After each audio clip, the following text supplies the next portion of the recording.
Over the last few months, I have had several of you ask about what course of fire I recommend for those supporting the church security mission. That is a great question, and so let's discuss that today. First, I want to say I'm just ecstatic over the fact that you're asking. I'm glad you're thinking about practicing and trying to improve your skills for this area, for protecting your people and your ministry. That's great. And as a foundation, I want to say that we do not generally practice enough. You know, time moves swiftly, and before you know it, it's been a year or two since you've been able to get to the range and did some target practicing. You know, and I've heard from so many people over my years of traveling and training around the country to different regions. I hear from people who in one breath tell me, I carry a firearm and I'll protect the church. And then they tell me, as I talk to them a little bit more, that it's been 5, 6, or 7 years since they practiced. And I know time flies, so I'm not critical. But it's probably been more like 10 years since they fired that gun, because I know how time gets away from us. And I wonder what that gun looks like as far as rust and dust in that holster. It may have been 10 years since that was even cleaned. And that to me is not good, especially when you need to use it in a time of need, possibly. So practice is important for many reasons. Primarily, we focus on accuracy. And I want you and I to think about what we're talking about here today. Think seriously. And I want to give you an example. Police, for instance, practice or qualify on targets at some departments as often as every quarter. Every quarter they practice shooting a target at different distances, like 3 feet, 10 feet, 15 feet, and maybe even 50 feet. They are generally also required to shoot at a specific level of accuracy, which is generally 70 or 80% accuracy at a minimum, with some maybe even held to a higher standard of 90%. And generally, they have to qualify at that level at least a few times a year. And if they don't, they have to go through some training and then work to qualify again. And with that high standard and high level of practice, you know what still happens to them? They miss their target.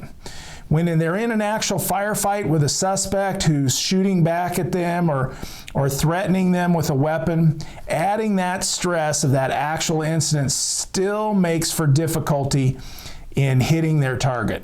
And and that's not every officer every time, and I'm very supportive. Some are very accurate, but we still hear stories once in a while about officers shooting 20 plus times at a suspect and missing all 20 rounds. Now, I support all of our officers completely support them. It's a stressful situation for them, the same as it would be for you and I if we had to use our firearm during an incident at our church. It's a lesson to us, and we may not practice quarterly, but we should probably practice every few months for accuracy. Certainly not waiting years to practice. That is no good. So now, we talked about how often we should practice. Let's talk about how we should practice. You and I need to think of our environment that we may shoot in and how we might shoot. Going to the range and standing upright and firing with a two-handed or one-handed grip, is that really the only way we may shoot if we encounter an active shooter? It's not. So many of us go to the gun range, and I know as well, as anyone else, I know that I tend to shoot for impressing the others at the range with us. So we stand there. We get our shirt tucked nicely behind the gun and holster and then draw and try to fire nice and steady, perfect rounds. Well, how realistic is that for what we're training for? So what do we need to be doing for our course of fire, our course of practice? And let's talk about it. And then afterwards, let's formalize it. So let's talk about it first, and just in my general terms, I like to keep it simple, and then we'll formalize it just a little bit. First, we need to train to our environment of the church. Distance I might shoot, where I might seek cover while shooting, and where I might be when violence breaks out, for starters. Then let's not forget just the act of getting the gun out of the holster from where we carry it. So let's start with the distance. One of the first things you need to do is measure or step off the distance from where you typically sit or stand at church Where's your security post or your seat? And how far is that to the entrance or to the podium or stage at your church? Learning the distance so that you know what distances to practice is very important. Recently, I measured the distance from the back entrance of the auditorium to the front of the stage, and it was 46 feet. What does that mean? Well, two things. First, it tells me that practice firing, as I practice firing my gun at close distances, that's great. But I also need to be firing some of the times to practice shooting at a target 46 feet away. Now, I have shot thousands of rounds over the years on different courses of fire during my law enforcement career, and I know one thing. I am accurate, acceptably accurate, until I start getting close to 50 feet, and then my accuracy trails off. So what does that mean for me? It means I need to continue to practice, but that also tells me that if there are a lot of people around the violent person and I need to shoot at them, I need to use force against this violent person, I better make my way a little closer. If there's a lot of people around, I better make my way closer to the shooter before I engage them with firing back. If there is no one standing around the violent person at the time and I need to engage them, then I have a little room for error. You don't need to be perfect, that's not what I'm saying, but we need to practice, and we need to practice enough to know our strengths and our weaknesses. My weakness is as I get closer towards 50 feet. So next, we need to practice for how I will have to retrieve my firearm. I'm sitting during service to where I need to practice rolling to the side a bit to draw my firearm, or do I typically stand? So I just need to wear my normal clothing that I wear to church so I can practice pulling that type of shirt out of the way and drawing my gun. Getting myself prepared for real situations, that's the important thing. If the violence were to break out, I want to be as prepared as I can with distances, drawing, and then of course, what is around me? Where can I see cover? Do you have doorways near where you stand? Are there chairs or pews? Is there a sound booth? For me at my church, we have chairs in our auditorium. So I need to measure how high and wide those are and find something that I can take to the range, maybe a cardboard box about the same size as those chairs, the same height, that I can practice crouching behind and shooting at the target, practice crouching behind it, and practice reloading. We need to think about what you might have to do in a violent situation at your church, where you might have to do it, and what the environment is like, and then practice for those situations or scenarios. So what course of fire do I recommend? I recommend one that fits you and your church environment.